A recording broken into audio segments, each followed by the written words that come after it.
Hello viewers, আসসালামু আলাইকুম। আমি মোহাম্মদ জাকির হোসেন। আজকে আপনাদের দেখাবো যে ক্যামব্রিজ ডিকশনারি কিভাবে ইউজ করতে হয়। আপনি গুগলে যাবেন, এখানে আপনি ক্যামব্রিজ ডিকশনারি লিখবেন, CAMBRIDCE DICTIUNARY। ক্যামব্রিজ ডিকশনারি লিখে এন্টার দেবেন। এখানে দেখেন প্রথমে আসছে Cambridge dictionary free English dictionary translation and others. আপনি জাস্ট এটাতে ক্লিক করবেন। ক্লিক করার পরে এখানে এরকম একটা উইন্ডো দেখতে পারবেন। আমি এখানে চলে যাই যে আজ আপনি এইখানে আপনি যে ডিকশনারি দেখতে পাচ্ছেন, আপনি এখানে সার্চ ইংলিশ যে কোনো একটা ওয়ার্ড লিখে এখানে সার্চ দিতে পারেন। দেখেন আমি একটা ওয়ার্ড লিখতেছি, মনে করেন যে ফ্লাইট।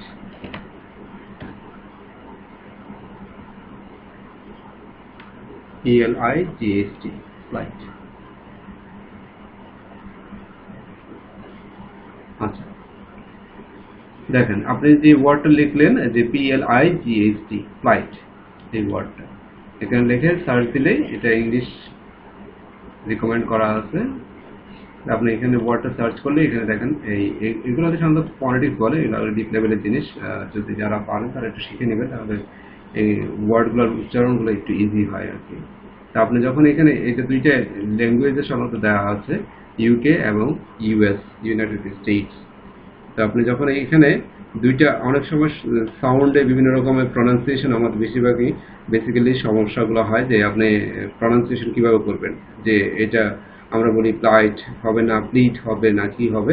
এখন আমেরিকান এবং ইংলিশ এই ব্রিটিশ ল্যাঙ্গুয়েজে ওয়ার্ডে অনেক সময় তারতম্য থাকে, বিভিন্ন রকম পার্থক্য ডিফারেন্সিয়েট করে তারা। তো অনেক সময় তা আপনি এটাকে দেখবেন যে কোনটা আপনার জন্য Plight. প্লাইট, Plight. ফ্লাইট, ফ্লাইট, এটা ফ্লাইট। এভাবে বিভিন্ন রকমের ওয়ার্ডগুলো আছে, যে কম্বিনেশনগুলো আছে। আমরা আসলে ব্রিটিশ না আমেরিকান উচ্চারণ করতেছি, আপনি একটু দেখে নেবেন যে কোনটা আপনাকে স্যুট করে, কোনটা আপনার জন্য ইজিয়ার হয়। সাধারণত ইউএস ওয়ার্ডগুলা ইউকে ইউকে ইংলিশের চেয়ে একটু ইজিয়ার হয় প্রনাউন্সিয়েট করা। তো আপনি এইগুলো একটু ক্লিয়ার হয়ে নেবেন যে কোনটাতে আপনি ফিজিবল মনে হয়, সেটা আপনি চেষ্টা করবেন প্র্যাকটিস করার জন্য। এখানে একটা ইম্পর্টেন্ট জিনিস আমি আপনাদেরকে দেখাবো, যে আপনি যখন এখানে ক্লিক করবেন C2 এদের, এই যে এখানে লেখা আছে C2, এই জিনিসটা আমরা আসলে খেয়াল করি না বা বুঝি না, বোঝার চেষ্টা করি না। আপনি এখানে এই যদি ইম্পর্টেন্ট মনে করেন, তাহলে আপনি এখানে word add this meaning to word list, আপনি আপনার ওয়ার্ড লিস্টে এটা অ্যাড করে রাখতে পারেন। এখানে দেখেন C2 মানে হচ্ছে proficiency level, English vocabulary profile symbols A1 to C2, which shows words and phrases learners know at each level. এটা হচ্ছে প্রফিসিয়েন্সি লেভেল। মানে আপনারা যারা আইএলটিএস স্কোর বা পিটি বা বিভিন্ন ধরনের এক্সামে বলবেন, তখন এই ধরনের ওয়ার্ডগুলো ইউজ করলে, যেমন এটা হচ্ছে C2 হচ্ছে প্রফিসিয়েন্সি লেভেলের ইংলিশ ওয়ার্ড। তো এটা ইউজ করলে আপনারা এই ধরনের ওয়ার্ডগুলো সাধারণত ইউজ করলে আপনাদের মার্কসগুলো বেশি আসবে। তো এরকম আমি সিম্পল কিছু টার্বুলেন্ট, টার্বুলেন্ট,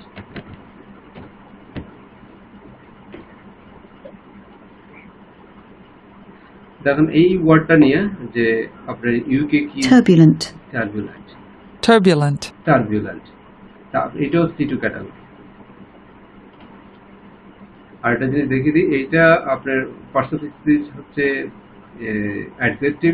আর এটার আপনার যদি এটা এটার অর্থ বিভিন্ন ধরনের অর্থগুলো হয়, এক এক জায়গায় এক রকমের অর্থগুলো। আপনি যখন এটা এক এক সময় সিচুয়েশন এবং টাইম মেনশন করে, আবার অনেক সময় দেখা আর্ম আর ওয়াটার মেনশন করে। এইখানে ওয়ার্ডগুলো আপনার সেন্টেন্সগুলো মেকিংগুলো দেখে নেবেন, তাহলে ইজিয়ার হবে যে আপনি টার্বুলেন্ট ইউজটা বিভিন্ন জায়গায় করতে পারেন। তাহলে দেখা গেল যে আপনি এই টার্বুলেন্ট শিখলেন হচ্ছে যে সিচুয়েশন এবং টাইম, কিন্তু আবার ইউজ করা হচ্ছে আর্ম এবং ওয়াটারের ক্ষেত্রে। দেখেন the ocean has too turbulent for us to be able to take the boat out. হ্যাঁ, আবার দেখেন এখানে ইউজ করা হয়েছে যে a turbulent varies situation time, একটা ভালো, this has been a turbulent week for the administration of proper time use হচ্ছে এখানে।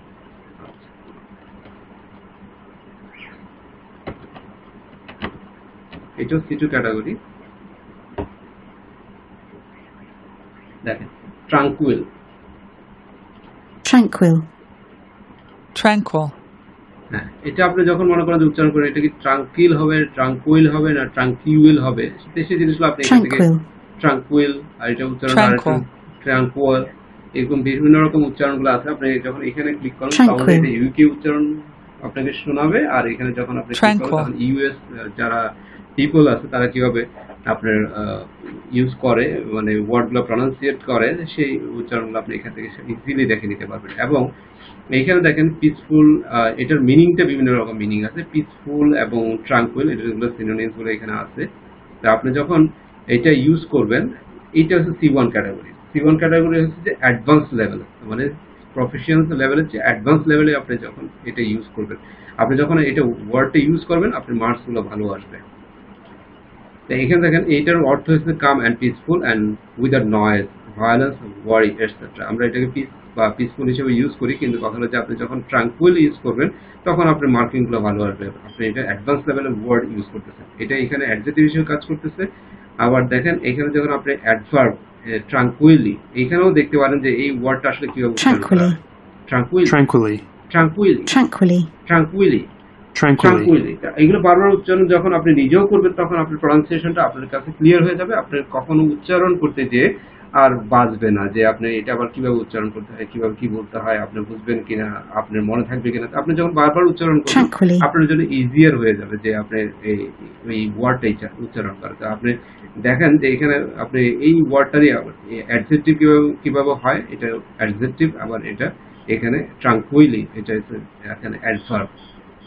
তো আপনি এই জিনিসগুলো একটু ঘাটাঘাটি করে দেখবেন যে ওয়ার্ডে বিভিন্ন রকম উচ্চারণ হয়, বিভিন্ন রকমের ওয়ার্ডগুলো কেমন হয়, কোনটা নাউন হচ্ছে, কোনটা অ্যাডভার্ব হচ্ছে, কোনটা অ্যাডজেক্টিভ হচ্ছে। তো আমরা এই জিনিসগুলো এখান থেকে ইজিলি রেখে দিতে পারি। আর একটা মজার জিনিস আপনাদেরকে দেখিয়ে দিচ্ছি, আশা করি অনেকে জানেন, আবার অনেকে জানেন না। আমি নিজেও এই ব্যাপারটা নিয়ে অনেক কনফিউজড ছিলাম। এরকম বিভিন্ন রকম ওয়ার্ড আছে যেগুলো নিয়ে আমি খুব কনফিউজড ছিলাম। তো আপনাকে এর ভিতরে একটা দেখাচ্ছি, যেমন এইখানে লাইভ দেখেন, লিভ, লাইভ, এটা নিয়ে আমাদের যথেষ্ট রকমের কনফিউশন আছে যে লিভ হবে না লাইভ হবে, কি হবে বুঝতেছি না। কেউ বলে যে না এটা হচ্ছে যে কেউ উচ্চারণ করে লিভ, কেউ উচ্চারণ করে লাইভ। আসলে তো ব্যাপারটা ওইরকম না। এখানে আপনি দেখবেন যে এখানে Live. Live. লিভ, হ্যাঁ, দুইটা একটু হালকা টান দেয় আর একটু কম টান দেয়। আমি এই ওয়ার্ডটা বলতেছি না, এটা আপনি অলরেডি জেনে গেছেন। এই ওয়ার্ডটা আসলে ইন্টারমিডিয়েট লেভেলে পড়ে। হ্যাঁ, এটা যখন আপনি ইউজ করবেন তখন আপনি এটা ইন্টারমিডিয়েট লেভেল, তো সেই হিসেবে আপনার মার্কিং গুলো করবেন। আমার আসলে এখানে উদ্দেশ্যটা হচ্ছে যে এটা না, এটার উদ্দেশ্য হচ্ছে যে আপনি এই লিভটাই ভার্ব হিসেবে কাজ করে, আবার অ্যাডজেক্টিভ হিসেবে কাজ করে।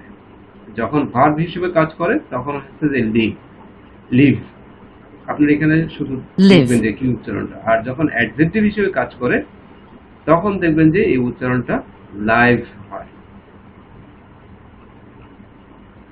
এখানে দেখেন এই লিভটা এখানে অ্যাডজেক্টিভ, এটা উচ্চারণটা Live. লাইভ। হ্যাঁ, এটা Live. খুবই হেল্পফুল এবং খুবই ফ্রুটফুল একটা জিনিস। তা আপনারা এই জিনিসগুলো যখন প্রপারলি ইউজ করতে পারবেন তখন আপনাদের ইংলিশের প্রফিসিয়েন্সি, মানে আপনারা প্রফিশিয়েন্ট হয়ে যাবেন। আপনারা যথেষ্ট পরিমাণে ইউজ করতে পারবেন, এগুলো প্রপারলি ইউজ করতে পারবেন। তখন আপনাদের এসে গুলা, আপনাদের স্পিকিং পাওয়ার, আপনাদের ইংলিশের কনফিডেন্স গুলো অনেক বেড়ে যাবে। হ্যাঁ, আর এইখানে দেখেন আপনি এগুলোতে দেখলেন বিভিন্ন, এই পারলে যথেষ্ট সময় নিয়ে, একটু সময় নিয়ে যদি ওয়ার্ড গুলো, সেন্টেন্স গুলো আপনি দেখে নিয়ে নেন তাহলে আপনাদের জন্য অনেক ইজিয়ার হয়ে যায়। আচ্ছা, এখানে দেখেন ওয়ার্ড অফ দ্য ডে আপনাদের জন্য এই ডিকশনারি আজকের ওয়ার্ড অফ দ্য ডে হচ্ছে অট। অট, এটা হচ্ছে এনিথিং। আপনি এই জিনিসটা খুব সুন্দর একটা ওয়ার্ড, এটা নতুন একটা ওয়ার্ড। আপনি এখানে ক্লিক করে অ্যাবাউট দিস ওয়ার্ড, আপনি এটা সম্বন্ধে আর যদি ডিটেলস জানতে চান, এটা আপনি এখানে লিখে কপি করে এখানে সার্চও দিতে পারেন, এটা সার্চ দিতে পারেন, অথবা এখান থেকে সরাসরি চলে যেতে পারেন অ্যাবাউট দিস। এটার অর্থ হচ্ছে কি এনিথিং, ঠিক আছে? এটার অর্থ হচ্ছে এনিথিং। তো আপনারা একটা জিনিস শিখে নিলেন যে আজকে একটা ওয়ার্ড, নতুন একটা ওয়ার্ড আসছে, Out. সুন্দর করে আমি জিনিসটা শিখে নিলাম। আমি এনিথিং এর বদলে এখন থেকে আমি আউট ইউজ করবো। আপনি Out. উচ্চারণ করতেছে অট হবে, আর অথচ উচ্চারণটা হচ্ছে আউট। তো এই জিনিসগুলো ক্লিয়ার হয়ে নিলে প্রনাউন্সিয়েশনগুলো যদি আপনি একটু একটু করে যদি একটু ঘাটাঘাটি করে জিনিসগুলো ক্লিয়ার হয়ে নেন, তাহলে আপনার প্রনাউন্সিয়েশন বুঝতেও সমস্যা হবে না, স্পিকিংয়েও সমস্যা হবে না। আপনি নতুন নতুন ওয়ার্ডগুলো শিখলেন এবং আপনার প্রনাউন্সিয়েশনটা অনেক ক্লিয়ার হয়ে গেল। আপনি যে কোনো ওয়ার্ড যখন পড়তে যাবেন, লিখতে যাবেন, যখন বলতে যাবেন, তখন আপনি প্রনাউন্সিয়েশন নিয়ে কথা বলবেন। এবং এগুলো আপনি স্পিকিং এর ক্ষেত্রে, প্রফেশনাল লাইফের ক্ষেত্রে এবং একটা ইন্টারন্যাশনাল বিজনেস অর্গানাইজেশনে এবং ইন্টারন্যাশনাল কমিউনিটি সেন্টারে বা ইন্টারন্যাশনাল একটা এনভায়রনমেন্টে আপনার বিভিন্ন রকম সমস্যা হবে না। যেমন আমরা আরেকটু বলি, আচ্ছা আসলে অনেক কিছুই আছে যে আপনি শুধু একটু নিজের থেকে একটু ঘাটাঘাটি করে নিবেন, দেখবেন যে অনেক কিছু। আমি জাস্ট একটা পাথ ধরিয়ে দিচ্ছি যেটা আপনার জন্য সুবিধা হয়। যেমন আপনি বেসিক্যালি, আমরা বলি কি বেসিক্যালি, হ্যাঁ, বেসিক্যালি এই ধরনের বিভিন্ন ধরনের ওয়ার্ড আমরা use করি। Basically. এটা আসলে বেসিক্যালি মানে আমরা আসলে অনেক কিছু, Basically. ওয়ার্ড ভুল শিখতেছি, ভুল পড়তেছি, এগুলো আমাদের আসলে জানা নেই। কিন্তু এই ওয়ার্ডগুলো যদি আপনি দেখে নেন যে উচ্চারণগুলো কেমন, তাহলে আপনার জন্য ইজিয়ার হবে। অনেক সময় আমরা ভুল বলতেছি বা পড়তেছি, অনেক সময় নিজেই টের পাচ্ছি না যে ভুল বলে যাচ্ছি। ভুল বুঝতে বুঝতে পড়তে পড়তে আমাদের অবস্থা হচ্ছে ভুলের ভিতরে, আমরা বুঝতে পারতেছি না। হ্যাঁ, তো এই জিনিসগুলো আপনারা একটু কষ্ট করে দেখে নেবেন। দেখলে আমি একটা আইডিয়া দিলাম আপনাদের জন্য। আপনাদের তারপরে যদি কোনো কিছু জানার থাকে, বলা থাকে, আপনারা একটু কমেন্টস করবেন, তার আমি চেষ্টা করবো আপনাদের জন্য আরো কিছু করার জন্য, আরো কিছু পাবলিশ করার জন্য আপলোড করবো। যদি আপনাদের টিউটোরিয়ালসটা ভালো লেগে থাকে, তা আপনারা কষ্ট করে আমার এই টিউটোরিয়ালসটা সাবস্ক্রিপশন করবেন, লাইক দিবেন, কমেন্টস করবেন, শেয়ার করবেন। আশা করি আপনাদের জন্য খুবই ফ্রুটফুল হবে। আর আশা করি আপনারা ভালো থাকবেন, আমার জন্য দোয়া করবেন। আল্লাহ হাফেজ।